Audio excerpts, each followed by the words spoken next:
Well, it's now Ramadan, and I'm not really publishing things on this channel during Ramadan. Most of the content I recorded before, including this vlog. If I think of something that's particularly Islamic, I will record it and I will publish it almost immediately. But while I was thinking, well, what can I talk about during Ramadan? I recalled maybe the most incredible adventure I've ever been on in my life, and that was to Yemen. It was then split between the Arab Republic of Yemen and the communist southern Yemen. So I only went to the Arab North Yemen at the time, but it was an incredible journey. So I thought I'd share it with you.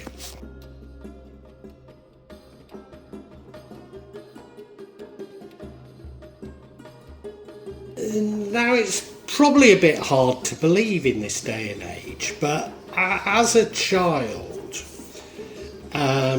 we didn't go on holiday that much. My dad bought a grocery shop, and he needed to save money for the shop. He was working hard, so I used to get sent to Birkenhead and Wallasey, to stay with an elderly aunt for holidays, or maybe I'd get a week in somewhere like Colwyn Bay with my mother.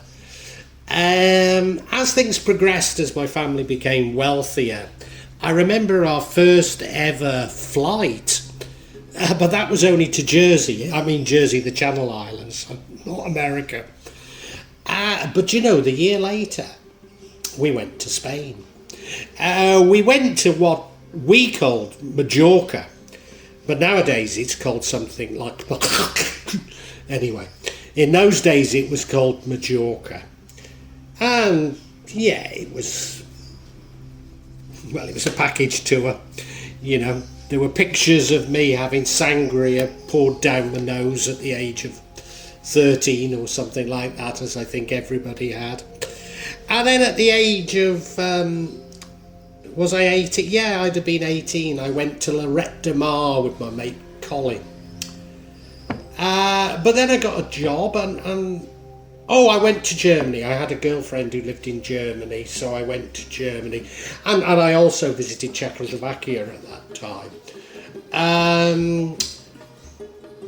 When so I was working, and when I finished working, I went to Greece.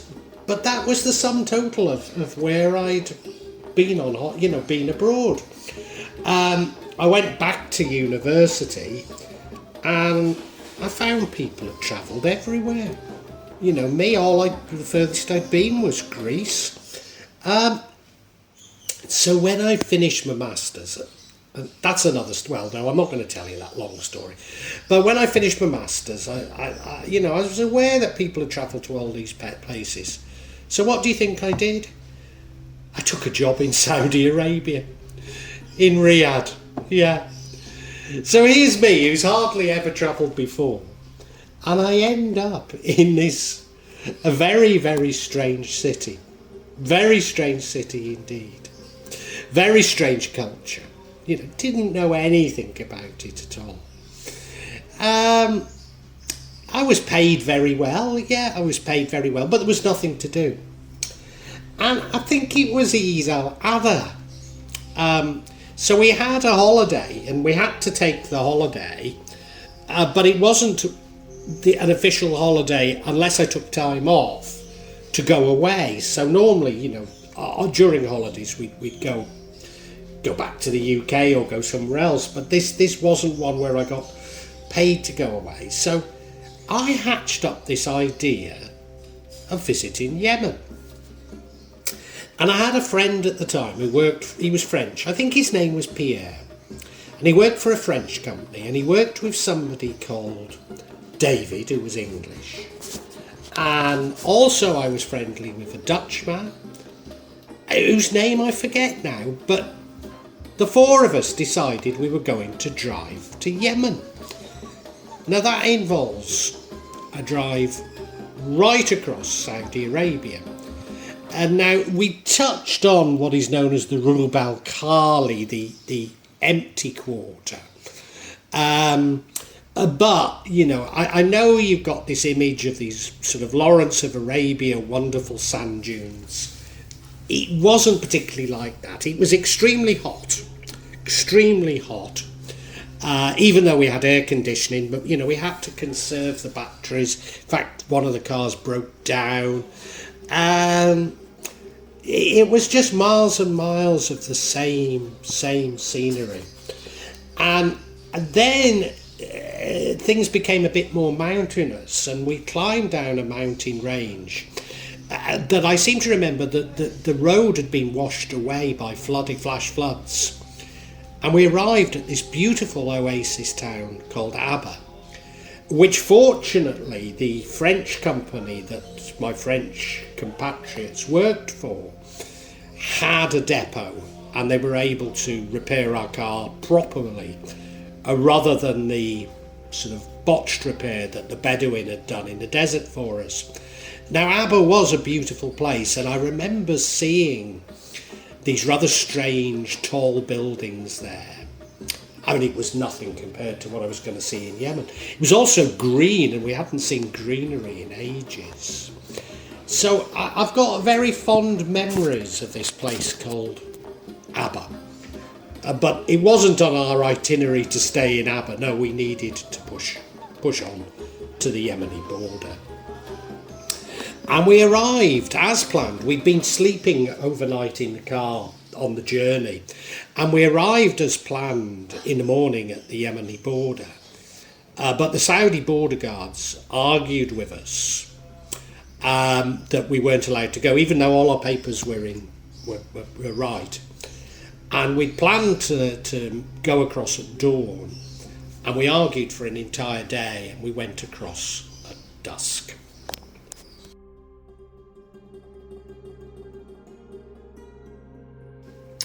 And now, as we crossed the border, in the distance we could see a small Yemeni man, as most are, tight curly hair, seemed to be grinning at us.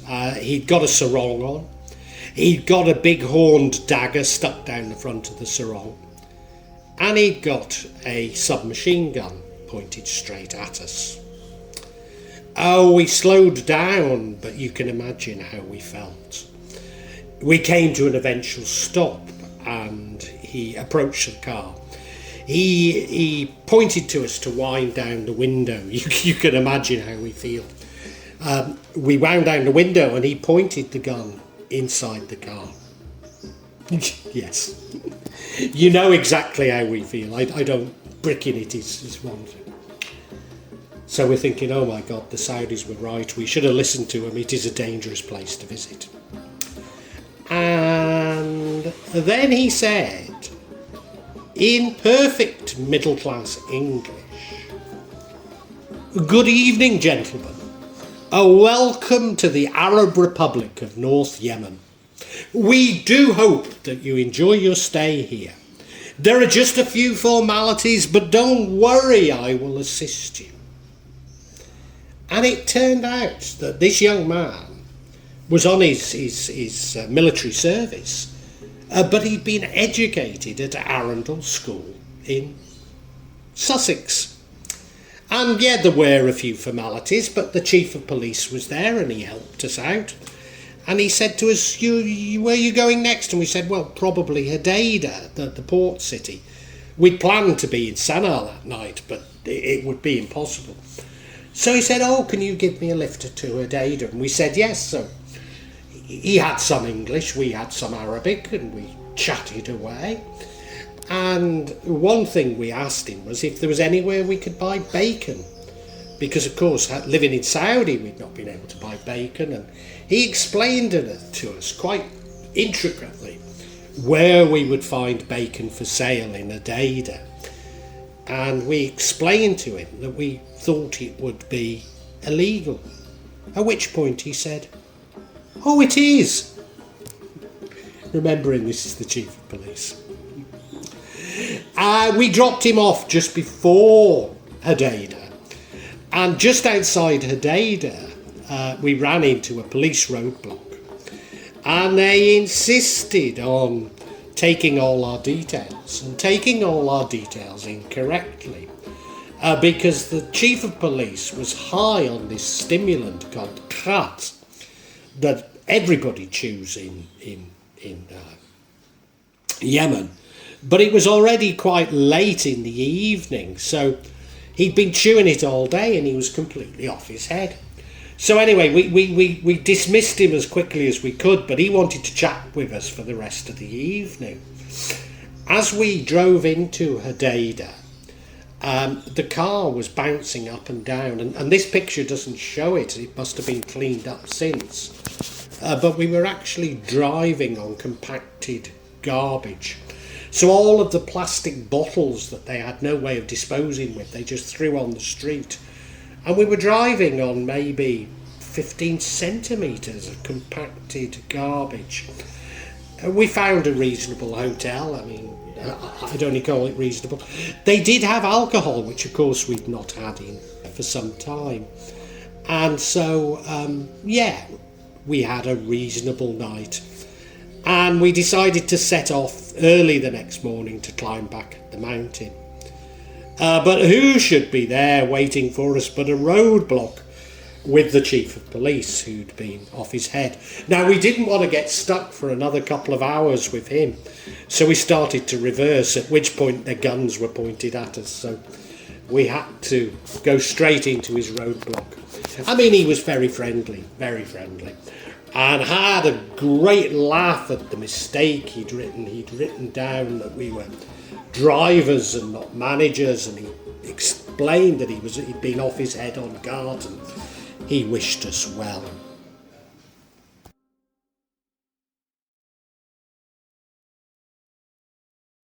It wasn't long before we started climbing mountains, very, very stunning mountains. A difficult route, it was steep, it was winding roads, but very beautiful, particularly having been through the desert for so long. But every so often we would be stopped in roadblocks. Now, it was becoming apparent that these weren't official roadblocks, that these were the local tribal rulers, bandits if you like, but they always wished us well. I mean, they seemed absolutely fine. I don't know, had we been maybe Saudis, or I don't know, maybe it could have turned nasty, but we never felt at all threatened by them. No. And as we started to look out of the window, we could see this crop growing, which on steeped, just as I'm used to now in Indonesia, these steeped terraces, and we began to realise that this crop was start growing. About halfway up the mountain, there was a roadblock. This seemed official. In fact, I think it was official. So there was an official police roadblock, and there was a minibus full of Americans who'd been stuck there over 4 hours.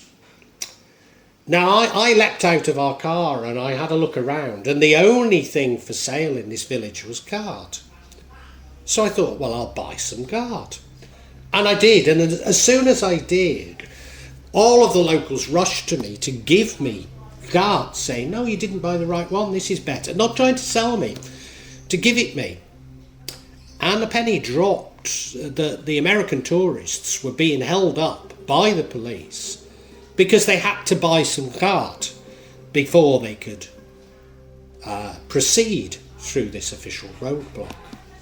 So we went on our journey, and as we went on our journey, we started seeing these wonderful, wonderful hillside towns with these tall buildings, these maybe up to 10 stories, built without concrete, just stone piled on each other, almost like blocks of flats on the top of mountains. Absolutely incredible architecture. And the higher up we got, the more incredible it got, with these buildings perched on the side of these mountains.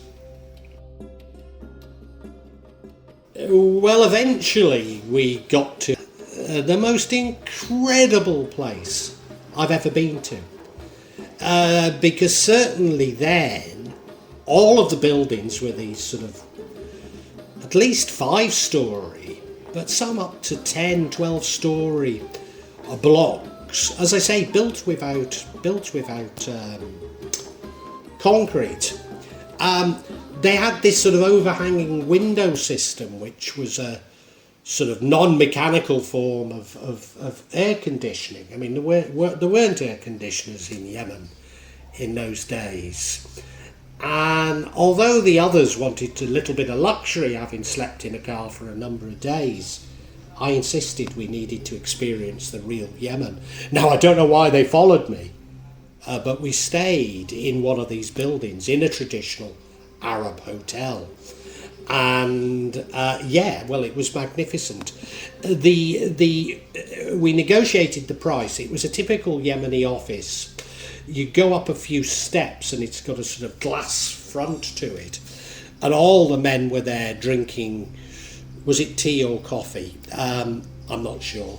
Seated on carpets, chewing this cart, and they insisted that we pay them before, there and then, rather than the next morning. So we did. We found out why the next morning. I mean, we could hear them when we came back to the hotel. We could hear them all night chatting away off their heads on this cart. But the next morning when we got up, we had to climb over them, because there they all were, prostrate across the steps coming down from the hotel, having spent all night high on this cart and now sleeping it off. As I say, we went out that evening, and Sana'a was just this most incredible place. It was quite unbelievable. I remember, in Saudi Arabia, women didn't quite wear a burqa, but they wore an abaya, and I forget what it's called now, but basically they wore a mesh over their face, so you never saw a woman's face. But in Sana'a, the women wore a sort of a veil across their mouths. And as we walked through the passage, through the market, souks, as it's called there, women would just flash us a smile. It wasn't anything like what we were used to at all. Very playful, very interesting people. So I said, come on, we've also got to go to a local cafe, which we did.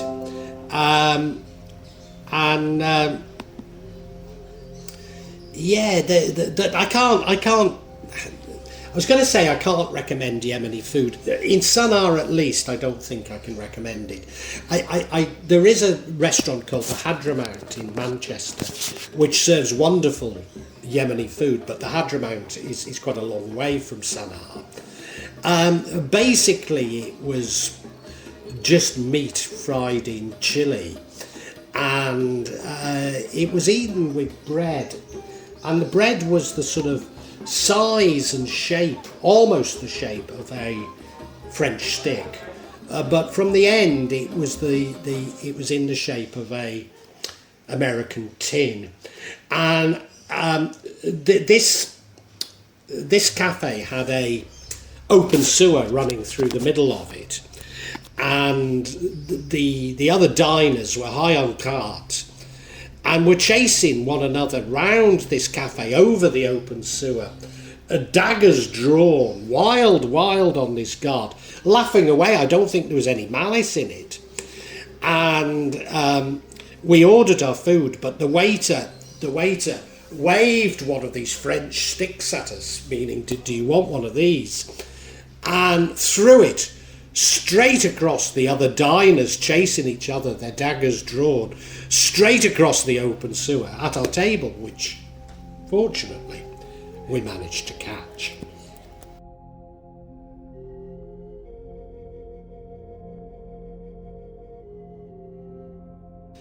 Well, because of our journey had been sort of shortened thanks to the Saudi guards, Saudi border guards. We only had one night in Sana'a. It was now time to go back down. Now, if you remember my story of the border guard who'd been educated at Arundel, and we said, how do we get out? And he said, it's not a problem. You just go to the building with the Yemeni flag on it. We'll sort it all for you. But make certain you have absolutely no dart in your car, because if you do, the Saudis go mad. They will look at it. So we found a building with a flag on it, and we stopped, and of course it was the wrong building. What we'd actually stopped at was the local prison. But nobody told us. They were very friendly towards us. They were drinking tea together. They were eating carp together. It seemed a very amicable place to be. But slowly we spotted that the majority of people there were in shackles. They were the prisoners. And those who weren't, we noticed, had piled submachine guns up against the wall. Presumably, should one of the prisoners try and make a run for it. Sorry, I was going to say this is outside, so presumably should one of the prisoners try and make a run for it in their shackles, then they would have been shot. But, they were all being very friendly together. Everything was very nice.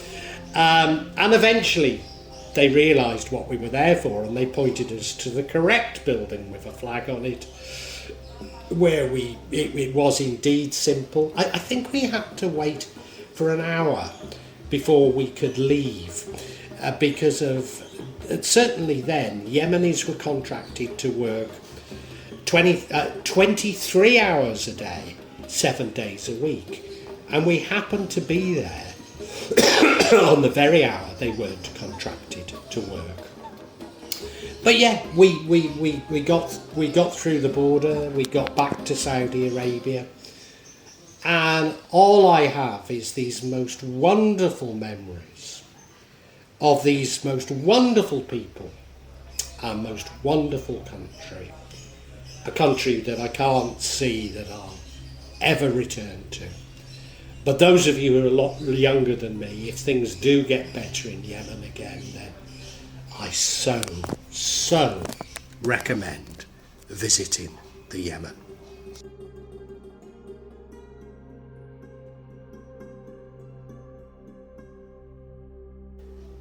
Well, I really hope you've enjoyed this vlog, and that, not only got something out of it, but provoked thoughts. I'm not here to push my beliefs, my thoughts on you, only to open up your own thinking, get you thinking about the world and life.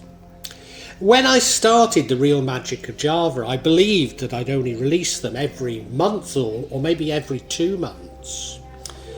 But now I find myself adding to this subsection once or twice a week. But please subscribe and hit the bell to get notifications for when I add new parts to this subsection. In part, the reason why I'm doing it more often is that the concept has moved from filming rituals and events that took place in Java to me also describing my beliefs and philosophy. And that does come in response to people expressing an interest in it. But of course, me actually seeing rituals and events really doesn't happen so often. What I would say to you is that there's no attempt at subterfuge on my behalf. And when I do experience rituals, I will include them for you to see. And as I say, there's no way I'm trying to mislead you. And if I believe there is subterfuge, if I uncover it, I will point it out to you. I'm trying to be as honest as I can be. Now, please make comments, please ask questions, and I'll try to be as honest and open with you as I can be. Of course, there will be some of you who disagree with me, particularly when I talk in terms of my own beliefs, my own feelings. And, you know, you're welcome to alternative feelings, and we can agree to disagree. Sometimes I find that people on YouTube can be unnecessarily attacking and aggressive, and at times I don't restrain myself enough, and I apologise, but it's not my intention to put anybody down, you know. I know what I talk about can be emotive, and it can be challenging to your beliefs. But, you know, I'd love to enter an open discussion, a heartfelt discussion. But unfortunately, I often come across things that are... especially when people quote the scriptures to me. I've just no idea where it takes us, you know. Because I'm speaking from the heart, you know. I mean, you know, sorry. If you want to quote the scriptures at me, do so. But it doesn't have much impact on me, you know. I personally have no desire to impose my feelings on you. And I suppose when people try to do it to me, it washes off, you know. All I'm trying to do is I'm trying to share my feelings with you, and I'd love an open discussion on feelings. I really would love it, you know. And sorry if I don't always react as best I should. I try and cure this in myself, but I think this is part of the sort of narcissism of social media that I talk about so much in this subsection. So look, if you've enjoyed it, I really urge you to listen to other sections on this channel, particularly the 4 audio books that I've uploaded onto this channel. Yes, they are in a novel format, they are novels, but they go into much greater depth than my thoughts and feelings. Now, what I would say to you is these are sequential, so my thoughts and feelings develop as we go through each chapter and each book. So it does begin with 1.1, the Chinese cemetery. But, you know, hey, it's up to you. Feel free to dip in as you wish, as you want. And, you know, really heartfelt thanks for listening to this. And I really want to say a great big thank you, and God bless you.